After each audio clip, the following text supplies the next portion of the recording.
नमस्कार, मैं नाम मनोहर। आज हमारे स्टूडियो में पहुंचे हैं हनुमान प्रसाद दाता से हैं जो बामसेप से जुड़े हुए हैं। दूसरे प्रमोद शर्मा जो वरिष्ठ पत्रकार है और तीसरा नाम है विनोद वर्मा रलावता, शिक्षाविद है और काव्य लेखक है। आज हमारा सब्जेक्ट है डिबेट का कि आरक्षण का लाभ है वास्तविक किन लोगों को मिल रहा है, उन पर हम एक विश्लेषण करेंगे। तमाम जो पैनल में बैठे हुए मेहमानों का हमारी तरफ से स्वागत। मेरा पहला प्रश्न मैं विनोद जी आपसे ले लेता हूं। अगर बात करें तो आरक्षण का वास्तविक लाभ किसे,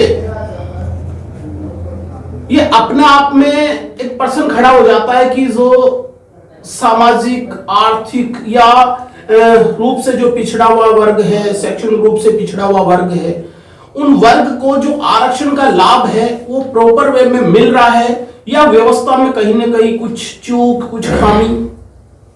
ऐसा कुछ नहीं है। आरक्षण की मूल अवधारणा जहां से शुरू हुई है, मैं समझता हूं सबसे पहले ज्योतिबा फुले थे। 1882-92 की बातें हैं शायद, हंटर आयोग बना था, वहां से आरक्षण शुरू हुआ था। सबसे पहले मतलब भारत में ध्यान आकर्षण करवाया या इसके ऊपर किसी ने आवाज उठाई, वो ज्योतिबा फुले थे। और एक सरकारी पत्र के तौर पे माना जाए, देखा जाए तो साहूजी महाराज ने जो पहला नोटिफिकेशन जारी किया, that was the government notification of the first time in India. अब होता क्या है कि प्रश्न आपका ये कि आरक्षण का लाभ किसे मिल रहा है? आरक्षण का लाभ उन्हें मिल रहा है जो लोग धारा के साथ नहीं थे, जो लोग एक देश की धारा, एक मतलब सामाजिक धारा, शैक्षणिक धारा, जो लोग एक मुख्य धारा से कटे फटे थे, शिक्षा से भी वंचित थे, रोजगार से भी वंचित थे, यहां तक कि संस्कृति से भी वंचित थे। रिजर्वेशन जब लागू हुआ, महात्मा ज्योतिबा फुले ने सबसे पहले यह देखा कि कुछ लोग हैं यहां पे जिन लोगों को वंचित रखा गया है। विनोद जी, मेरा सवाल यह है, आरक्षण का जो लाभ है, क्या आरक्षण का लाभ है वंचित वर्गों तक प्रॉपर वे में पहुंच रहा है? क्या आरक्षण के वो नहीं है, मेरा प्रश्न ये है क्या आरक्षण पर कुछ मठाधीशों का एकाधिकार तो नहीं हो गया? नहीं, ऐसा कुछ नहीं है सर, ऐसा कुछ नहीं है। आरक्षण जब से लागू हुआ है तब से प्रॉपर तरीके से वंचित वर्ग, दलित वर्ग जो मुख्य धारा में नहीं थे उन तक पहुंच रहा है। ऐसी बात नहीं है। चलो मैं पुरानी बात पे नहीं जा रहा हूं, 1947 से अब तक नहीं प्रॉपर पहुंच रहा है ना? बिल्कुल पहुंच रहा है। बिल्कुल। प्रमोद जी शर्मा हमारे बीच में। प्रमोद जी, मैं आपसे सवाल ले लेता हूं। आरक्षण, अभी वही सवाल मैं आपसे दोहराता हूं। आरक्षण जो एक अच्छी व्यवस्था कही गई है, क्योंकि संविधान प्रदत्त है तो निश्चित तौर पर अच्छी व्यवस्था है, लेकिन इस अच्छी व्यवस्था का जो लाभ है वंचित वर्गों को ऊपर उठाने का था, क्या वास्तव में वंचित वर्ग है इनसे प्रभावित होकर उनको लाभ मिल रहा है आपके नजरिए से? दैनिक दस्तक लाइव में आपने मुझे यहाँ बुलाकर मौका दिया है, उसके लिए मैं बहुत बहुत धन्यवाद ज्ञापित करता हूँ। आपका प्रश्न वास्तव में देखा जाए तो आज के परिप्रेक्ष्य में बहुत महत्वपूर्ण है। आरक्षण का लाभ जिस मूल अवधारणा को लेकर के आरक्षण की नीतियां लागू की गई थी, शुरुआत में तो इसका लाभ मिलने लग गया था, पर उसके बाद में मेरा निजी तौर पे मानना है कि आरक्षण का लाभ प्रॉपर वे में जिन लोगों को मिलना चाहिए उनको नहीं मिल पा रहा है। आरक्षण का लाभ जिनको मिलना चाहिए था उसमें भी दो कैटेगरियां व्याप्त हो गई है। जिन लोगों ने पूर्व में आरक्षण ले लिया, अब आज एक तरह से आप जैसे बता रहे थे अभी कि वो मठाधीश हो गए, तो उनके परिवार को मान लीजिए या उन लोगों को मान लीजिए, ये एक अलग से वो वर्ग उभर के सामने आ गया कि जो वास्तव में इसके हकदार थे उन तक नहीं पहुंचने दे रहे। तो मेरी दृष्टि में ये आरक्षण जो है इस प्रक्रिया में दो वर्ग हो गए और उनको लाभ नहीं मिल रहा जिनको मिलना चाहिए। हनुमान जी, शायद बात आप क्लियर हुई होगी। यहाँ पर दो चीज आ रहे हैं कि पैनल में बैठे विनोद जी कह रहे हैं आरक्षण का जो लाभ है वो प्रॉपर वे में जिस वंचित वर्ग को मिलना चाहिए वहां तक पहुंच रहा है। यहाँ पर प्रमोद जी का सवाल खड़ा हो गया कि आरक्षण है जो वास्तविक लाभ उस वर्ग तक नहीं पहुंच पा रहा, बीच में एक वर्ग पनप गया जो पूरे आरक्षण को अपने पास केंद्रित कर दिया। इस बात को सुप्रीम कोर्ट ने भी माना है। मुझे ये बताओ कि वर्तमान परिदृश्य में आरक्षण है वो गरीब तबके तक जो अंतिम पायदान पर बैठा हुआ है उस व्यक्ति के पास में पहुंच रहा है, या बीच में ही एक वर्ग उभर कर जिसको क्रिमिलियर कह सकते हैं वो उसको ब्रेक कर लिया या उसको रोक लिया? पहले तो मैं आपके दैनिक दस्तक का आभार, थैंक यू, जो आपने मुझे यहाँ बोलने का मौका दिया। देखिए, सबको आरक्षण मिले, मतलब यह आरक्षण कोई भीख नहीं है, प्रतिनिधित्व है। कास्टिज्म कर दिया, और जैसे एससी है, एसटी है, ओबीसी है, माइनॉरिटीज है, समान है, जनरल है, सामान्य है, सभी को मिलना चाहिए। लेकिन ये सबको पास में पहुंचेगा कैसे?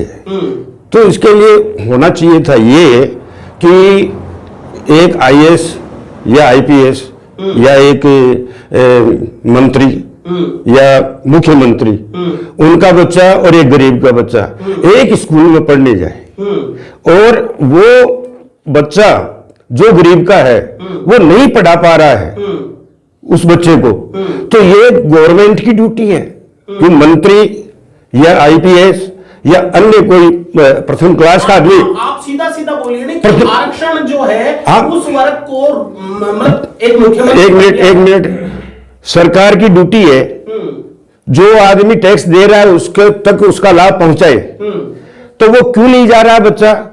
वैसा प्रबंध करें ताकि उसको शिक्षा मिले और वो भी नौकरी में आवे। बाकी तो जो आरक्षण का जो लाभ है ना, वो आरक्षण में केवल जैसे गेहूं मिल गया या चावल मिल गया या नौकरी में कोई चपरासी मिल गई या बाबूगिर मिल गई, ये कोई आरक्षण नहीं है, और इससे समाज कोई खुश भी नहीं है, दबा कुचला सा है।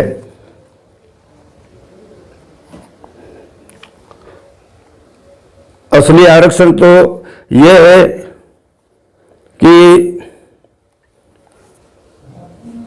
किसी का लड़का क्रिकेट की स्कूल की टीम में भी सिलेक्ट नहीं हुआ और उसको बीसीसीआई का वो सेक्रेटरी बना दिया जाता है।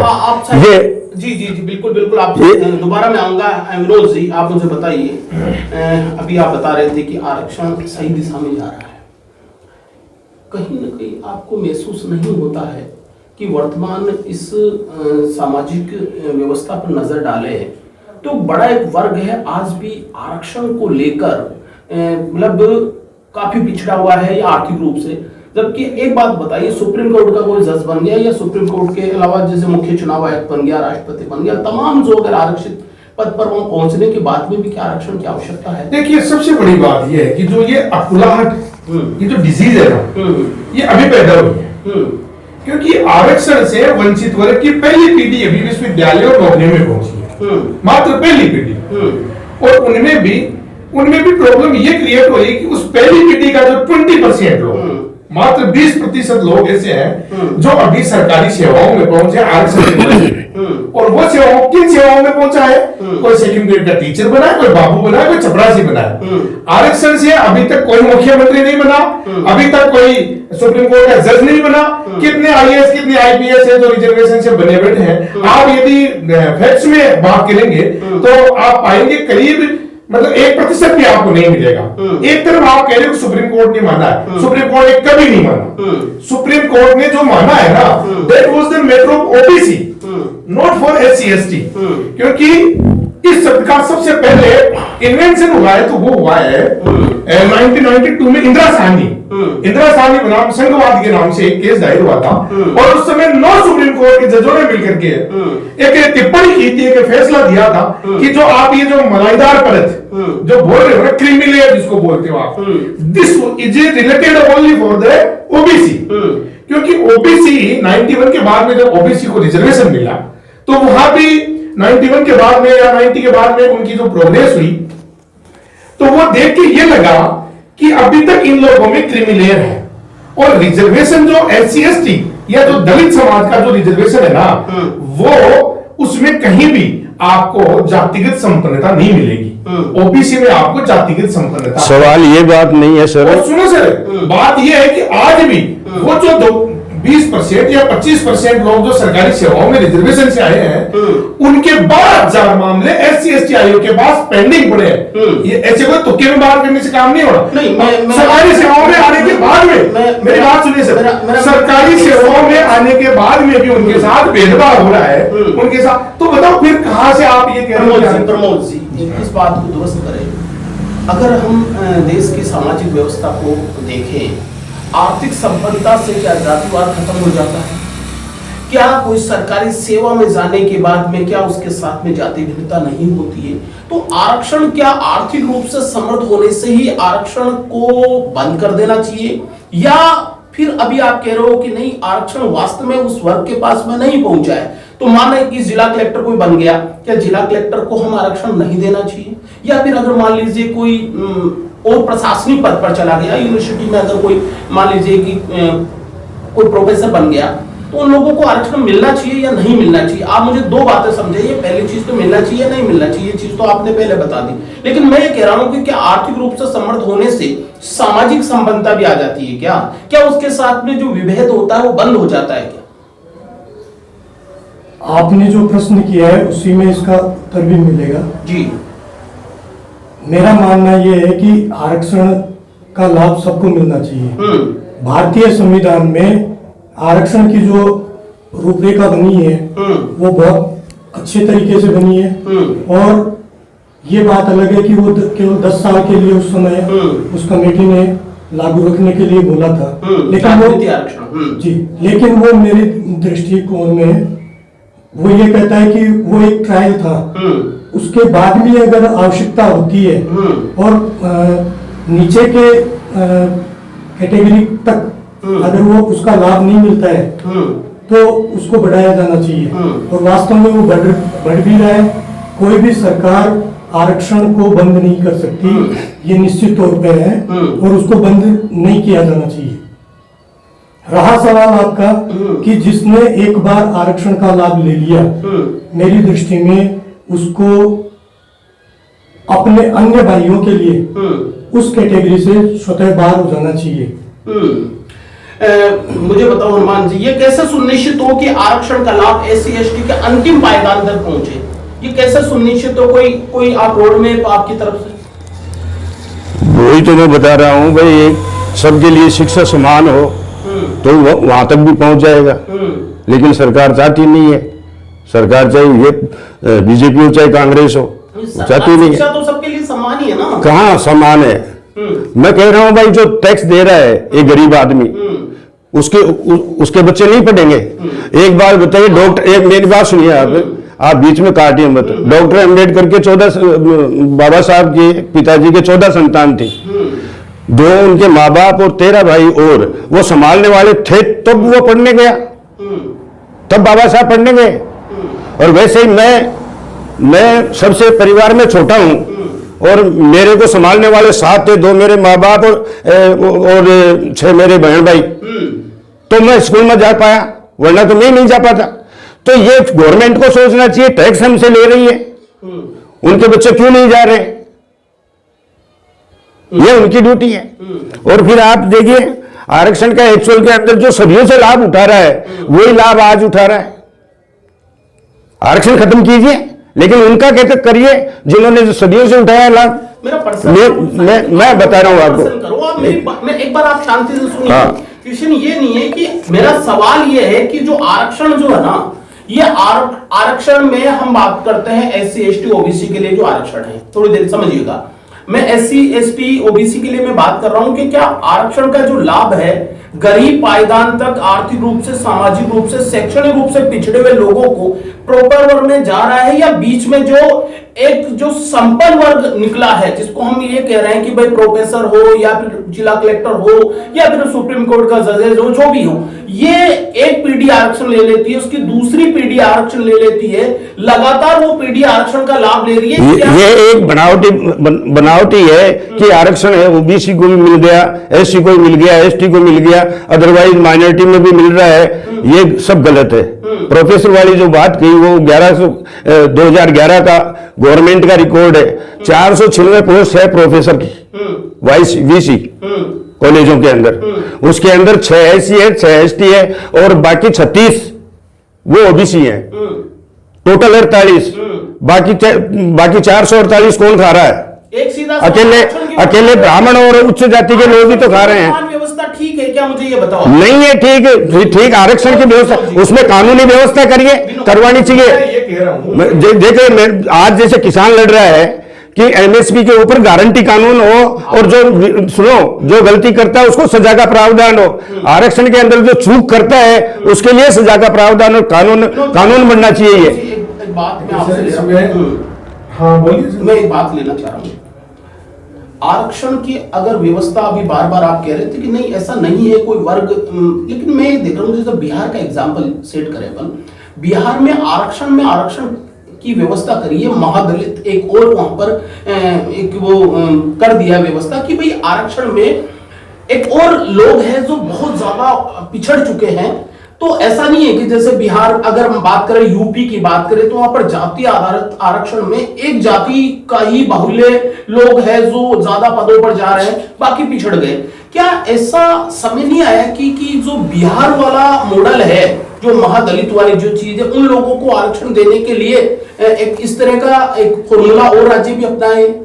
देखिए सर, इसमें ऐसा है कि मैंने पहले भी कहा कि 1947 में जो कॉन्स्टिट्यूशन में रिजर्वेशन की व्यवस्था की गई, उस व्यवस्था के साथ आमूलचूल छेड़छाड़ हुई। आमूलचूल छेड़छाड़ हुई, इस वजह से ये रिजर्वेशन का जो प्रारूप है, ये जो आपके सामने आया है अभी, ये बिगड़ा इस वजह से है कि उसके साथ छेड़छाड़ हुई है। जो कॉन्स्टिट्यूशन में रिजर्वेशन की व्यवस्था थी, उस व्यवस्था को बार बार छेड़ा गया है। आपने भी एक बात बताई कि प्रोफेसर है, अरे सर प्रोफेसर है कितने? अभी हनुमान जी ने बताया था, अभी कुछ दिनों पहले 11 पॉइंट रोस्टर 13 पॉइंट रोस्टर लागू हुआ था। उस रोस्टर को यदि आप लागू करेंगे और यदि आप उसके ऊपर अध्ययन करेंगे, तो मैं ये कह रहा हूं कि उसमें रिजर्वेशन लागू नहीं होता। एक विधायक समझिएगा, एक विधायक अगर रिजर्वेशन सीट से बन गया, उसका बेटा विधायक बनेगा, उसके बाद में उसी का बेटा विधायक बनेगा, तो क्या ऐसा नहीं है कि उसको रोक दे, भाई आप सीएम आप मंत्री बन गए, आप रुक जाइए, उसकी जगह किसी और को ले ले? नहीं सर, नहीं। मैं आपसे यही कह रहा हूं ना कि इतने ऐसे कितने विधानसभा क्षेत्र है रिजर्वेशन के बिना योग्यता के बल पे कोई दलित या दलित वर्ग का व्यक्ति विधायक बनाओ। सर जी व्यवस्था बनी हुई सीट पे है, आपको यहाँ पे बनना है, बस उसी से आप बनिए। और वहां भी जो बन रहे हैं वहां भी योग्यता का चयन ही नहीं हो रहा। सर तो सिस्टम है ना सर, सिस्टम को इतना विकृत किया गया, इतना विकृत किया गया। आप कह रहे हैं एक दूसरा वर्ग खा रहा, अरे कौन सा वर्ग खा रहा दूसरा वर्ग? आपने तो सुप्रीम कोर्ट ने लिमिट 6 लाख से 8 लाख बढ़ा दी। सुप्रीम कोर्ट ने लिमिट बढ़ा दी ईडब्ल्यूएस की, इकोनॉमिकली वीकर सेक्शन है, उसकी 6 लाख से 8 लाख रुपए बढ़ा दी। भाई 8 लाख रुपए तक का व्यक्ति क्या है? पिछड़ा हुआ है। 8 लाख रुपए की सैलरी तो हमारे एससी एसटी के किसी कर्मचारी की होती नहीं है वार्षिक। एक मिनट सर, फिर कौन सा वर्ग खा रहा है? अब एक बात बताओ, एक व्यक्ति पढ़ लिख करके नौकरी लगा है, रिजर्वेशन से नौकरी लगा है, वो 10 लाख रुपए या 5 लाख रुपए साल के कमा रहा है। अरे यार, उसकी तो पहली पीढ़ी है, वो तो अभी तक उन पैसों से घर बनाएगा, खर्चा उतारेगा, उसके छोरे बनेगी तो वही वापस वही पहुंच जाओगे आप लोग। प्रमोद जी, मुझे स्पष्ट कीजिए कि ये बात जो भी विनोद जी बता रहे थे, ये बात को अगर समझे हम कि भाई आप कह रहे हो कि आरक्षण जो है, अगर आरक्षण से कोई विधायक बन गया या आरक्षण से कोई प्रोफेसर बन गया, उसकी एक पीढ़ी 2 पीढ़ी तक चलो आरक्षण दिया जाए, तीसरी पीढ़ी को रोक दिया जाए, क्यों ना? क्योंकि वो धनाढ्य हो गया है, वो संपन्न हो गया है। अब इसी से मुझे आप सिर्फ इसी बात का जवाब देना, अगर मान लीजिए कोई एक महादलित, जो मैंने अभी एग्जाम्पल दिया था बिहार का, क्योंकि आरक्षित वर्ग में भी कुछ जातियां बहुत ज्यादा पिछड़ी हुई है, बहुत ज्यादा सामाजिक तिरस्कार हुई है, अगर उसी वर्ग का कोई आईपीएस बन जाता है, आईएएस बन जाता है, तो सामाजिक ग्रामीण परिवेश में या मान लीजिए सामाजिक रूप से उसको समानता समाज दे देता है क्या? सामाजिक तौर पे अगर ये देखा जाए तो मेरे ख्याल से जो व्यवस्था है उसमें भारतीय संविधान का प्रत्येक नागरिक, संविधान ये कहता है कि भारत का प्रत्येक नागरिक समानता का अधिकार रखता है। और देखा जाए तो मूल भावना तो यही है कि सबको समान समझा जाना चाहिए। और जहां लाभ लेने की बात आती है उसमें अपने आप उनसे जाति प्रमाण पत्र मांगा जाता है या और कोई जो दस्तावेज है वो मांगे जाते हैं। तो वहाँ संविधान का जो ये प्रारूप बना हुआ है कि भारत का प्रत्येक नागरिक समान है, तो अपने आप में वो भिन्नता आ जाती है। और कहीं ना कहीं मुझे लाभ खुद को लेना है तो मैं सर्टिफिकेट भी बनवाऊंगा और ये भी चाहता हूँ कि मुझे समानता का अधिकार मिले। तो मैं खुद मेरा प्रश्न आप नहीं समझे। आपके मैं बताता हूँ आपके इनके प्रश्न एक सर उसी पे आ रहा हूँ। आप वहाँ आइए। तो वहां पर आते ही लाभ की बात आते ही अपने आप वो दायरा छूट जाता है। और रही सवाल जब कोई कैटेगरी से लाभ ले लेता है फिर उसके बाद में एक बढ़िया पोस्ट पे वो पहुंच जाता है तो उसके बाद उसके साथ भेदभाव होना मेरी दृष्टि में तो ठीक नहीं है। और ये होता है या नहीं होता ये बताओ। ठीक होना नहीं है। आप सामाजिक परिदृश्य पर नजर डालो कि अगर क्या कोई एक महादलित, ठीक है मेरी बात को आप समझ रहे होंगे शायद, क्योंकि आरक्षित वर्ग की जातियों, क्योंकि जातीय आधारित आरक्षण है, इसमें भी बहुत सारी जातियां जो बहुत ज्यादा पिछड़ी हुई है। अगर उसी वर्ग का कोई आईपीएस बन जाए या आईएएस बन जाता है, आईएएस बनने के बाद में सिर्फ इसी बात का जवाब दीजिए, आईएएस बनने के बाद में क्या उसको सामाजिक विभेद नहीं, उसका सामना नहीं करना पड़ता। नहीं करना पड़ता। कैसे नहीं? आप बताइए। पहले तो मैं इसी बात को क्लियर करता हूँ कि उसको सामना करना पड़ता है, बल्कि उसको नौकरी तक भी छोड़नी पड़ रही है। आप मुझे एक सेकंड सर, मैं खुद का इंटरव्यू बता रहा हूँ ना। बताइए, आप मुझे बताइए। दोस्तों, आगे बढ़ने से पहले मैं कुछ कदम पीछे लेना चाहता हूँ। हाँ बिल्कुल बिल्कुल। आमिर खान का एक मैंने देखा है। नहीं तो आपको बता ही देते हैं ना। तो देख लिया। आप तो अपने आंकड़े रखिए, ये आंकड़े नहीं, आप मुझे अपने आंकड़े रखिए, ये मुझे पता है मैं, लेकिन आप मुझे ये बताइए। एक मिनट शांत रहिए आप। ये वीडियो सब जगह जाने वाला है। क्या जब आप सुन रहे हो तो ये वीडियो से कोई संबंध नहीं है। वीडियो हम देख चुके हैं। हम ये कह रहे हैं कि उस कोई सरोकार नहीं है, तब बता रहा हूं मैं आपको। अपनी बात बताइए। हाँ तो वीडियो की वीडियो अपनी जगह, आप अपनी बात बता दीजिए। दो तो एक्चुअली जिंदा है आदमी जो इंटरव्यू दे रहा है। मैं ये कह रहा हूँ, हिस्ट्री को आप यही आधार है क्या आपके पास? यही, इसके अलावा आपका खुद का आधार नहीं है क्या? आप खुद का आधार दीजिए ना। मैं मान रहा हूँ, उसको मैंने देखा है। मैं ये नहीं कह रहा हूँ ये गलत है, ये सही है अपनी जगह। आप हमें ये बताइए कि वर्तमान समय में क्या, एक बात मुझे बताइए। मैं बता रहा हूँ आपको कि आप ये कह रहे हो कि जिसको रिजर्वेशन से आरक्षित सीट में मिल गया, पहले आप इसे बंद कर लीजिए। इस कप में मैं चाय पीता था, आप सही थे, या पानी पीता था। आप मेरे से बंद कर लीजिए ना। आप भी क्या है, चलो ठीक है विनोद जी, आप मुझे बताइए। अच्छा सुनिए, नहीं सुना मैंने। साथ ही ने भी कहा भाई संविधान के अंदर ये लिखा हुआ है कि सब समान है, और फिर जाति प्रमाण पत्र क्यों? तो मैं ये कहना चाहूंगा कि आप जो कॉन्स्टिट्यूशन है उसकी व्याख्या ही गलत कर रहे हो। संविधान में ये लिखा हुआ है कि जाति, लिंग, इनके आधार पे किसी के साथ भेदभाव नहीं किया जाएगा। ये नहीं लिखा हुआ है कि सब समान है। मतलब समान इसलिए है कि सब समान है, किसी को इसके आधार पर शोषण नहीं किया जाएगा। अब यार जो लोग मुख्य धारा में नहीं है, अभी हनुमान जी ने कहा था कि आरक्षण प्रतिनिधित्व है। जब ये बात आई कि इन लोगों के पास बाजार है, इन लोगों के पास जमीनें हैं, इन लोगों के पास 2000 सालों तक शिक्षा से वंचित रखा गया जिस वर्ग को, उस वर्ग को आप 40 साल में ये कह रहे संपन्न हो गए, कैसे पॉसिबल हो सकता है?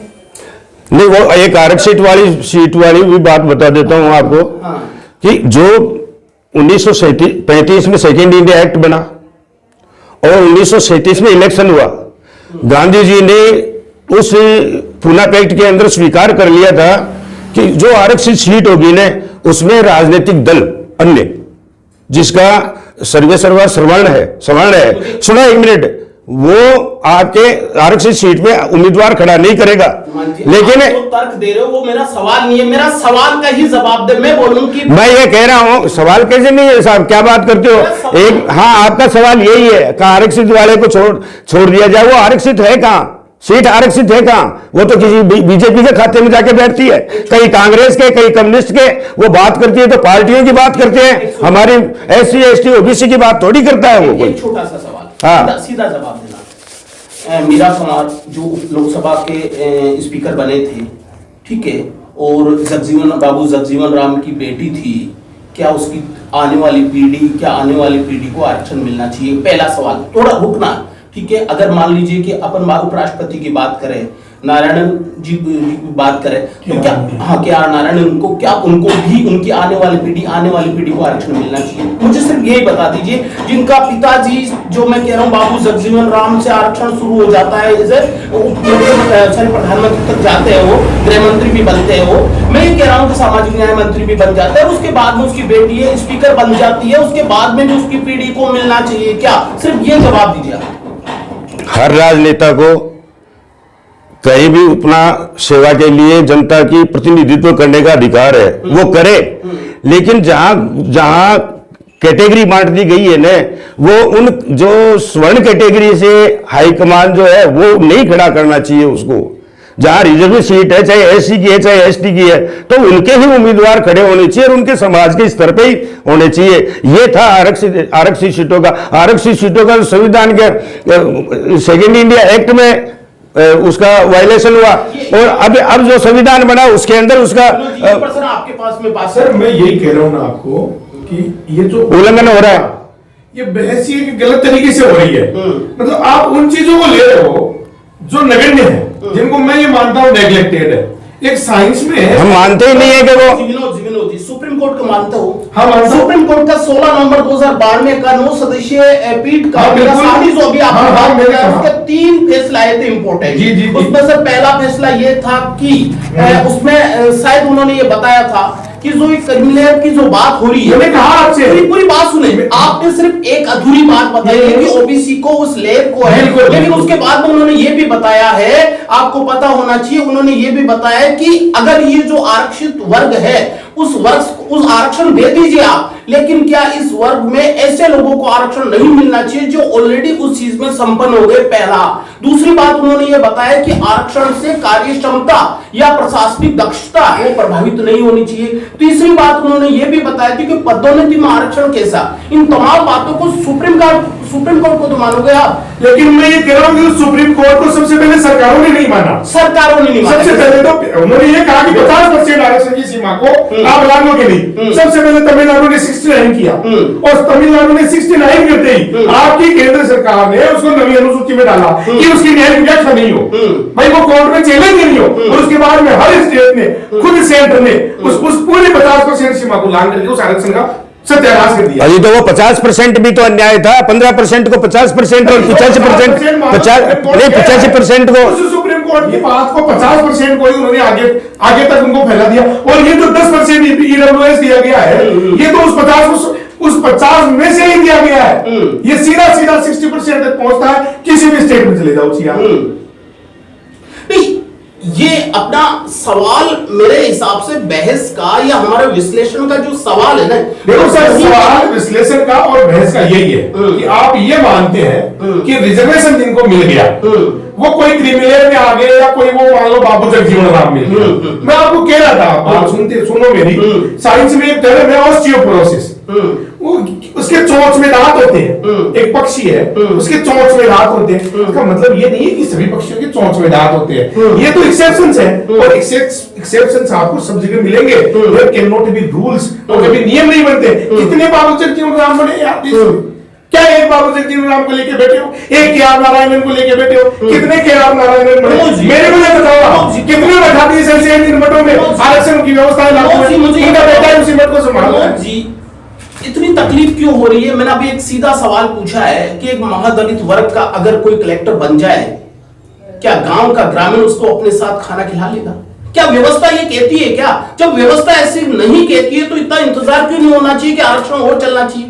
उस वर्ग का क्या एक हम उस आरक्षण को समाप्त करने का एक वो चक्कर तो नहीं बना रहे कि इस तरह की बात कह के? नहीं, ऐसा कुछ भी नहीं है। सिवाय आरक्षण की जो मूल भावना है उसी को आगे बढ़ाने के लिए ये होना चाहिए कि जो क्रिमिनल्स है वो चाहे किसी भी श्रेणी के हों। अभी आपने ईडब्ल्यूएस की भी बात करी, तो उसमें भी बिल्कुल पूंजीपति बन गए जो जिनके पास जो धनाढ्य हैं उनको तो इसका लाभ लेना ही नहीं चाहिए। आज अगर आप अपन बात देखें तो अभी हनुमान जी कह रहे हैं, मैं तो कह रहा हूँ सैकड़ों है ऐसे केस, भले आप थानेदार बना दो, एसपी बना दो, लेकिन वो घर जाते ही नीच है। वो नीच ये व्यवहारिकता जाती ही नहीं है जातिवाद की। जिन लोगों ने जाति की व्यवस्था बैठा रखी है उन्होंने, ये आप जो बात है ना वो आरक्षण के विभाजन की हो रही है। नहीं, आरक्षण का अत्याचार हो उसको छोड़िए। ये नहीं, मैं अत्याचार की बात ही नहीं कर रहा। अपना सवाल ये है कि इसको नीच कह रहे हैं, क्या कह रहे हैं? मेरा सवाल इतना छोटा सा है, मैं इसको अपन डाइवर्ट भी नहीं करना चाहिए सब्जेक्ट को। मेरा यही सवाल है कि आज की परिदृश्य में आरक्षण का, मैं कह रहा हूं कि बाबू जगजीवन राम से, मीरा कुमार से ये बड़ा एग्जाम्पल होता है, लेकिन इसमें से ये चीज क्या ऐसे वर्ग को आरक्षण रखना चाहिए? एक बीच में से सवाल आ गया विनोद जी कि ऐसे एक दो एग्जाम्पल देने से व्यवस्था पर सुनो एक मिनट, अजय सर सुनो, अगर यही व्यवस्था जिन्होंने 2-2.5 साल से आरक्षण की व्यवस्था लेते आए हैं उनके ही घर में पनप रही है, अगर वो इस बात को चाहते हैं तो ये गरीबी वाला 10% का लागू उनके नहीं होता। छोड़ो ने वो छोड़ो ने भाई, स्वर्ण जो है वो छोड़े अपना और दें उन गरीबों को। पूरा हिंदुस्तान एक साथ विरोध में खड़ा है, क्यों भाई? और वो 10% में गया तो किसका गया? 15 वाले का 13 रह गया। सवाल तो यही है कि मैं इसको यूं कह रहा हूँ कि मूल भावना पे अपने को जाना चाहिए जी। मुख्य भावना यही है कि सबसे नीचे वाले नीचे जो सर जी शुरुआत वो करें जो शुरू में ले रखा है, जिन्होंने मुझे एक बात समझ में नहीं आ रही आपकी। आप मुझे आपकी जो बात है ना उसका मुझे अर्थ समझ में नहीं आ रहा। आप थोड़ा सुनना, मुझे ये बताओ कि जो लाभ लिया है आरक्षित वर्ग ने और आरक्षित रूप, सामाजिक रूप से, आर्थिक रूप से, शैक्षणिक रूप से समृद्ध हो गया, क्या ऐसे लोगों को आरक्षण छोड़ देना चाहिए? क्या हनुमान जी इसका बात मुझे शॉर्ट में दो आपके जवाब। इसका शॉर्ट में पहल करनी चाहिए। देखिए नहीं, क्योंकि ये जो प्रतिनिधित्व जो दिया गया है ना वो बिल्कुल मूल धारा से कटे हुए लोगों को दिया गया है, और वो आज भी मूल धारा से कटे हुए हैं। वो भले ही चाहे किसी भी पोस्ट के ऊपर हो, लेकिन जातिगत व्यवहार यही होता है। एक दलित के पास में मुझे बता दीजिए, आज घोड़ी पे चढ़ने का अधिकार नहीं उसको। मेरा सवाल यह है, किसी एक दलित के पास में 100 एकड़ जमीन है, उसका 2 बेटे हैं, आईपीएस बना हुआ है, एक आईएएस बना हुआ है, और एक ऐसा दलित है जो आज भी है, अनपढ़ है, उसके पास में भूमिहीन है, उसको आरक्षण का लाभ, वो सीएलसी में नहीं जा सकता, वो गुरु कृपा में नहीं जा सकता। आरक्षण का लाभ है वो तो आप बताइए। मैं राजस्थान का आदमी और राजस्थानी में आपसे जवाब पूछता हूँ कि जब जागरना होता है ना रात को सुबह 5 बजे गीत गाया जाता है क्या? मेरे को ये बताओ। सुबह ही 5 बजे आरती होती है, विसर्जन हो गया, तो जो डिक्की बनी हुई अभी हिंदुस्तान में दलित इंडस्ट्री की जो कॉर्पोरेशन बना हुआ है वो इसीलिए बना है कि जिन लोगों ने आरक्षण की वजह से संपन्न हो गए वो अपने आप छोड़ रहे हैं, उसको छोड़ करके इंडस्ट्री स्थापित कर रहे हैं वो, क्योंकि उनको पता है कि यहाँ क्या लेना देना है। ये सिर्फ और सिर्फ ही छोड़ रहे हैं, वो अपने आप छोड़ रहे हैं, वो अपने आप अपने इंडस्ट्रीज में जा रहे हैं। अगर ऐसी बात है, अपने भाइयों के लिए ये त्याग तो सबको करना चाहिए। ये मूल भावना ये आप प्रमोद जी ये क्यों नहीं कह रहे हो कि त्याग करना चाहिए? लेकिन सवाल अभी भी तो जिंदा है कि आईपीएस बन गया, जिला कलेक्टर बन गया, आपका प्रोफेसर बन गया, लेकिन इससे समाज उसको स्वीकार भी तो नहीं कर रहा है। अगर समाज स्वीकार करे तो कोई बात नहीं, आरक्षण बंद कर दीजिए। आप ये भी तो स्पष्ट करो ना कि समाज उसे स्वीकार कर लेगा। नहीं, समाज तो उस जो आईपीएस आरएएस बन गया उसकी तरफ नजर उठा करके देखने का प्रश्न ही पैदा नहीं होता। आपको लगता है कि एक महादलित है वो जो बहुत पिछड़ा हुआ, मतलब दलितों में भी बहुत निम्न मैं कहूंगा एक श्रेणी आती है, अगर उसका बेटा आईपीएस बन जाए तो उसके लोग सामाजिक सरोकार के तौर उसके साथ उठना बैठना कर लेंगे? बिल्कुल करते हैं बिल्कुल। जब जी जब हाँ जब धीरे धीरे जब वो उस व्यवस्था में शामिल होता अभी है। हनुमान जी ने एक एग्जांपल बता रहा था, वीडियो दिखा रहा था, वो ये बता रहा था कि एक शायद में वो देख रहा था, एक औरत थी जो औरत नहीं है, कलेक्टर है वो। हाँ डीएम बन गई थी, उसके बाद में ये सत्यमेव जयते एक कार्यक्रम आया था, उसके साथ बड़ा प्रताड़ना हुई थी उस चीज में। और एक उसने आईएएस की सर मैं कह रहा हूँ एक नहीं 12 मामले पड़े हैं SC/ST आयोग के पास, आप देखिए। बिल्कुल बिल्कुल मैं मान रहा हूँ ये चीज को। मैं यही आपसे जानना चाह रहा हूँ कि अभी वक्त नहीं आया है, थोड़ा और वक्त देना चाहिए। नहीं, वक्त दिया जाना चाहिए, ऐसी कोई बात नहीं है। पर मैं जो बात कर रहा हूँ, मेरी भावना ये है, हो सकता है इतनी विशाल देश है, भारत देश है, ऐसे मामले कहीं ना कहीं उजागर होते रहते हैं। और ये तो धब्बा है ना, ये तो गलत है ना। ये बिल्कुल धब्बा है, लेकिन उसमें भी सभी के पक्ष सामने रख करके और उसके बाद में किया जाना चाहिए।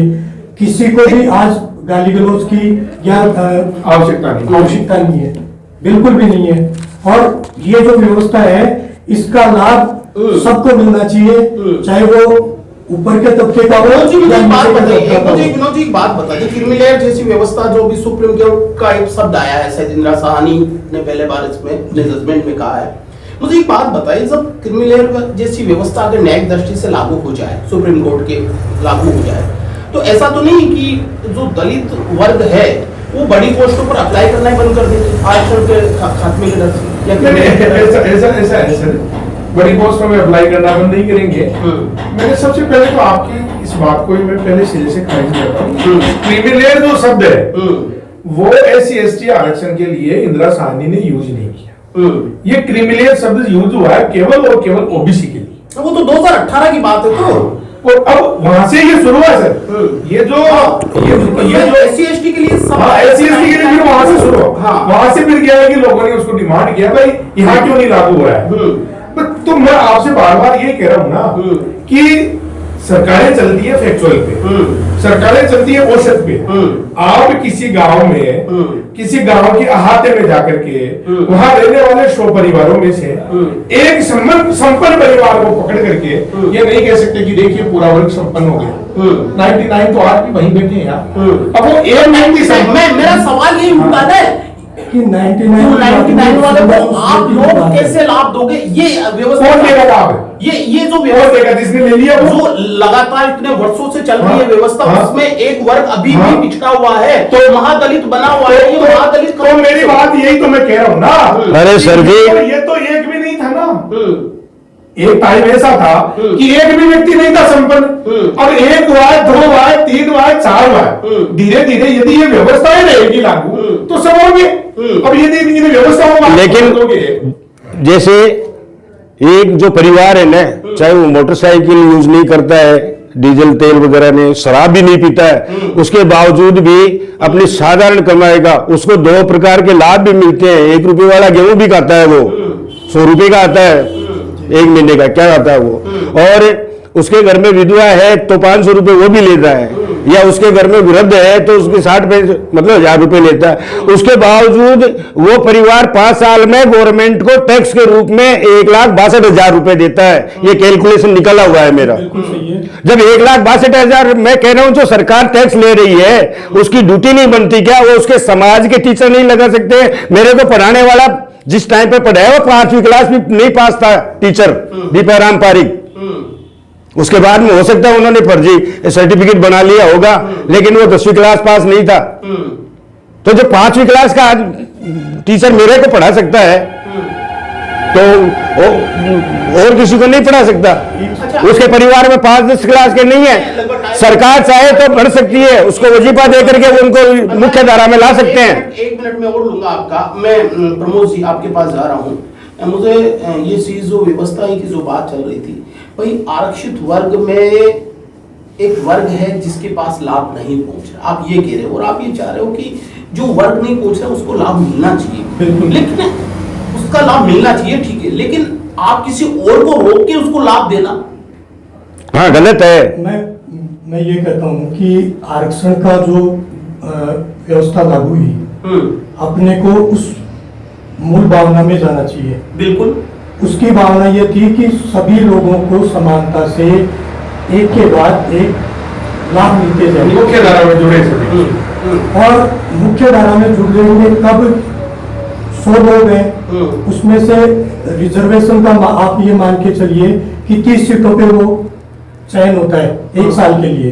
तो जो लोग 30 सीटों पे चयनित हो गए और उसके बाद में जब नंबर आता है तो उस परिवार के बजाय जो बाकी के 70% लोग रहेंगे उनमें से 30% को फिर आगे लाया जाना जितने चाहिए। ले लिया उनको क्यों नहीं देना चाहिए? नहीं, उनको मुख्य धारा में भाई जिन्होंने आरक्षण का लाभ ले लिया वो एक तरह से इस काबिल हो जाते हैं कि आर्थिक दृष्टिकोण से थोड़ा संपन्न हो जाते हैं, तो वो पैसा खर्च करके बड़ी जो स्कूलें हैं या बड़ी जो अभी मान जी कह रहे थे प्राइवेट स्कूल में अपने बच्चों को पढ़ा सकते हैं और उनको खुद ध्यान दे करके कि 100 में से आपको एक एग्जाम्पल मिलेगा।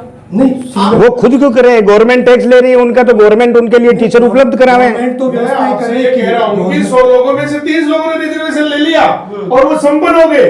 अब उन 30 को हटा दो और 30 को हटा दोगे 70 का स्थान। अरे यार उतने दिनों में वो 30 वापस भैया जाएंगे। नहीं, ये ऊँट के मुंह में जीरा है सर। ये जो आप कह रहे हो ना भाई 30 लोग रिजर्वेशन से आगे आ गए, ये ऊँट के मुंह में जीरा है। एक मिनट सर, देखो मेरी बात सुनो। बात समझाइए। हाँ, हाँ। आप बोल रहे हो कि जो सदियों से 10 साल 20 साल अब 2000 साल से 10 नहीं 2000 सालों से इस वर्ग को शिक्षा से, इस वर्ग को समझ से, इस वर्ग को मुख्य धारा से, इस वर्ग को जातिवाद से, इस वर्ग को संस्कृति से, इसको राजनीति से दबा के रखा गया। एक मुझे बता दीजिए, पहला 2000 सालों से मंत्रिमंडल बना, पहला मंत्रिमंडल बना, उस पहले मंत्रिमंडल में कोई मंत्री बन गया 2000 में बात कर रहा हूँ कि 21 चल रहा है। उसके बाद मुझे बताइए कि वहां से शुरू होने वाला सफर है वो अभी तक भी जारी है। अभी तक भी उसी घराने से अगर राजनीतिक नियुक्तियों में हो, प्रशासनिक नियुक्तियों में हो, क्या ऐसा नहीं हो कि भला भाई ठीक है भाई, जैसे बोला ना कि आप भाई अपनी वो सब्सिडी छोड़ दीजिए, क्या ऐसे वर्ग को तो आगे आ जाना चाहिए? ये पॉलिटिकल इशू नहीं रहा। ये पॉलिटिकल इशू नहीं है कि एक परिवार में एक मंत्री बन गया, फिर उसका बेटा ही मंत्री क्यों, फिर उसका पोता ही मंत्री क्यों, फिर उसका पोता ही मंत्री क्यों। ये पॉलिटिकल इशू नहीं है, ये तो सोशल इशू है। क्योंकि वो लोग उसको बना रहे हैं, उसको मैंडेट दे रहे हैं। सबसे पहले तो उनकी गलती है, ये सरकारों की गलती थोड़ी है कि एक व्यक्ति मंत्री बन गया। किसकी है? वो उन लोगों की गलती है जो उनको वोट देके बना रहे, जो उन लोगों की भाई सबसे बड़े लोकतंत्र में सबसे बड़ी समस्या यहाँ भी तो आ रही है ना कि जो वोटर है वो भी अभी तक समझदार नहीं हुआ है, और स्पेशली रूप से उन्हीं SC/ST के वोटर हैं जो अभी तक समझदार, क्योंकि शिक्षा जब तक नहीं आएगी तब तक नहीं होंगी समझदार। यहाँ पर प्रमोद जी दो चीजें बाहर निकल के आ रही है। एक तो बोल रहे हैं कि अभी बोल रहे थे कि आप भाई सब बाबू जगजीवन राम का एग्जाम्पल लेते हैं, उसकी बड़ी पीढ़ी तक चल रही है। भाई वो तो ऐसा तो नहीं कि आरक्षित तो वहां तो जनता उनको लाइक करती है, पसंद करती है, जीतने वाले को जिता दिया जाता है। एक बात। दूसरी बात जो सबसे बड़ी चीज ये आ रही है कि आरक्षित वर्ग का अगर हम बात करें, यूनिवर्सिटी का डाटा देखें या फिर अपना विदेश मंत्रालय की जो सचिव कमेटी है उनका डाटा देखें, तो वहां पर आज भी SC/ST OBC के प्रतिनिधित्व आपको बहुत नगण्य सा मिलेगा। ऐसा तो नहीं है कि थोड़ा बहुत हम जल्दी कर रहे हैं कि नहीं साहब अभी एक वर्ग पिछड़ रहा है इसलिए इस बाकी वर्गों को रोक दीजिए, अभी थोड़ा और वक्त देना चाहिए। मेरा कहने का तात्पर्य ये नहीं है कि किसी को रोक देना चाहिए। मेरा कहने का तात्पर्य मतलब ये आरक्षण की व्यवस्था बनी रहनी चाहिए। बिल्कुल आरक्षण के खिलाफ नहीं। आरक्षण की व्यवस्था का मतलब अपना सवाल है कि जो क्रिमिनल पैदा हो गया, जैसे मैं जो उसकी बात कर रहा हूँ, क्या उनको रोकना चाहिए या उनको लागू रहना चाहिए, ये बताओ आप। जो क्रिमिनल की जो व्यवस्था है उसमें मैंने अगर उसका लाभ ले लिया और मैं संपन्न हो गया, खुद को ये मानता हूँ कि हाँ वास्तव में मैं इसका फैसला कौन करेगा? वो खुद करेगा जी। उसमें खुद को त्याग की भावना रखनी चाहिए।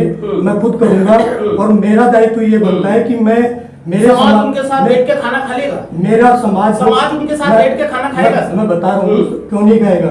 अगर मैं खुद संपन्न हो गया, मैं ये चाहूंगा कि मेरे जो तबके के जो लोग हैं उनमें से किसी बच्चे में मैं टैलेंट देखूं तो मैं उसको आगे बढ़ाने के लिए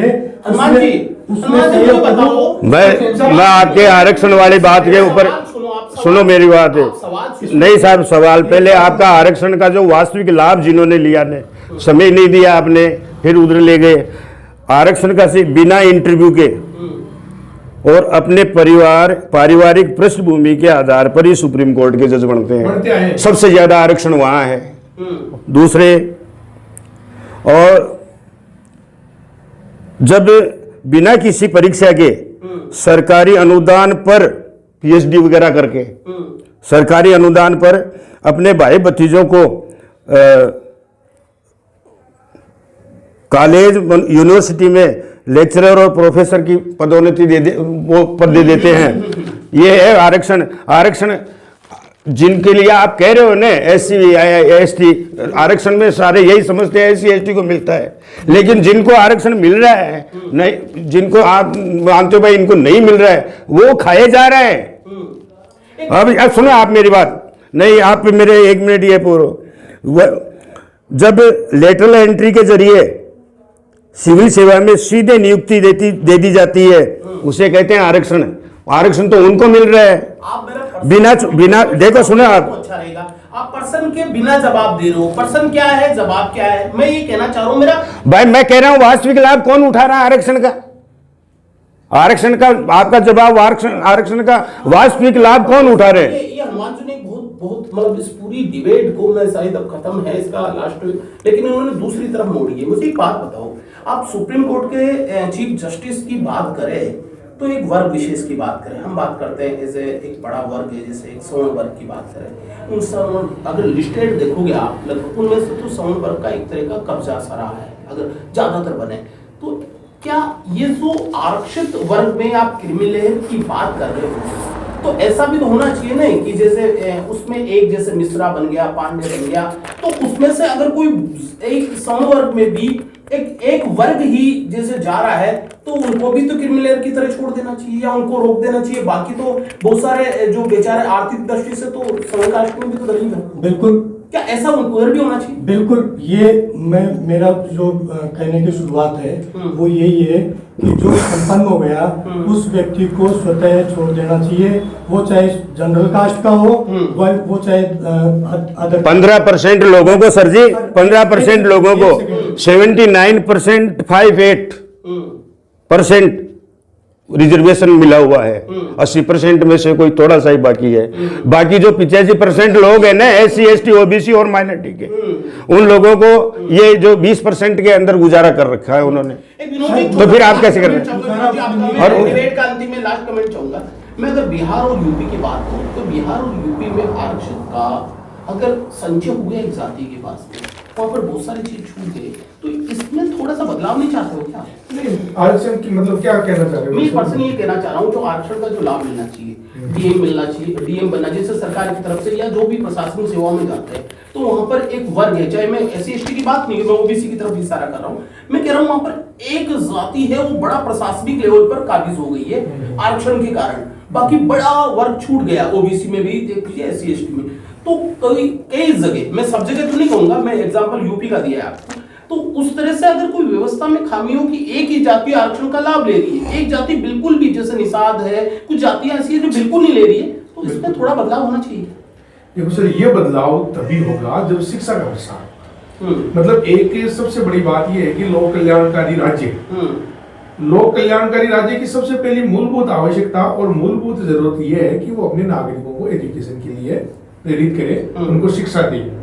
अब मैं आपसे बार बार यही तो कह रहा हूँ कि ये जो हमारे SC ST और या दलित जो वंचित वर्ग है, उनके लोगों तक अभी तक शिक्षा और जो साधन है ना, वही अभी तक तो 2-4। राजस्थान में मैं एक बात करूं, राजस्थान में अगर मान लीजिए कोई राजस्थान में कोई IPS OBC की बात करूं तो OBC में देखें कि जाट समुदाय है वो ज्यादा संख्या में काबिज हो जाते हैं बजाय दूसरों की, तो लगता नहीं कि जाट समुदाय के। मैंने कहा ना आपसे भाई, एजुकेशन मतलब इसकी रूट में क्या है? एजुकेशन है, क्योंकि ज्यादा साधन संपन्न लोग हैं वो एजुकेटेड होंगे, एजुकेशन लेंगे तो आरक्षण का लाभ भी लेंगे और वो आगे भी आएंगे।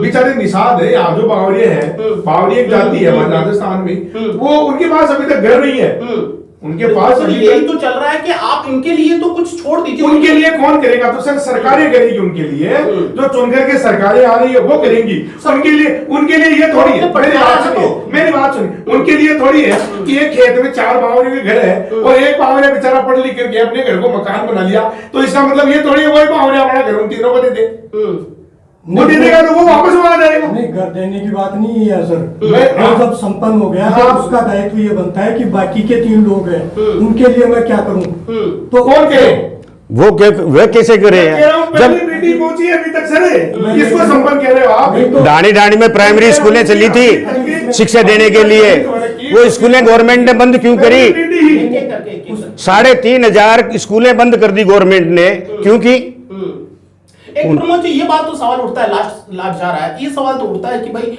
आरक्षित वर्ग है वो अपने बच्चों को पढ़ा लेता है, और जो वास्तव में कमजोर वर्ग के बच्चों को नहीं पढ़ा रहा है वो पढ़ा लीजिए ना, आपको आरक्षण का लाभ मिल जाएगा। सर मैं आपको ये कह रहा हूँ कि तीसरी पीढ़ी नहीं है, आप तो दूसरी पीढ़ी में ही सवाल खड़ा कर रहे हो और वही इंडाइजेशन हो रहा है आपके। सर एक बात, दूसरी पीढ़ी के छोटी मतलब सी जिसका बाप आईपीएस है तो उसके बेटे को ये कह रहा हूँ, उसको मत करो। छोटी सी बात, उसका दादा तो बेचारा अभी भी भूखा बैठा है। अगर पूर्व में अपन चले तो भारत में केवल 4 वर्ण व्यवस्थाएं थी, क्षत्रिय, वैश्य, ब्राह्मण और शूद्र। ये 4 व्यवस्थाएं थी। उसमें ये व्यवस्था थी कि जो व्यक्ति, मान लीजिए किसी के कोई ब्राह्मण के कोई संतान है और वो पांडित्य कर्म में निपुण नहीं है, तो वो जिस कार्य में निपुण है उस व्यवस्था में उसका ऐसा हुआ ही नहीं सर, ऐसा ये केवल लिखित साक्ष्य है। पहले की व्यवस्था ऐसा हुआ ही नहीं सर, चलो। कभी नहीं हुआ सर। अरे प्रमोद जी की बात का मैं समर्थन करता हूं, लेकिन आप मेरी बात सुनिए। अजय सुनो, पहले वर्ण में ब्राह्मण एक जाति, दूसरे वर्ण में क्षत्रिय एक जाति, तीसरे में वैश्य एक जाति, तो इन शूद्रों के आपने 6,000